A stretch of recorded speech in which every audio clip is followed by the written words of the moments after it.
Alright, so here's a Trane XE1100 air conditioner. Starting up.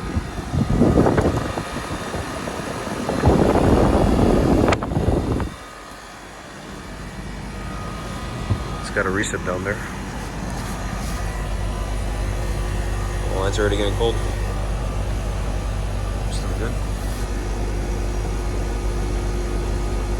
That is a two-ton from 1999.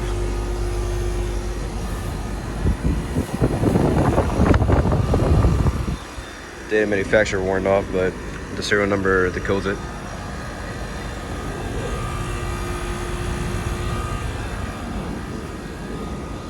Alright.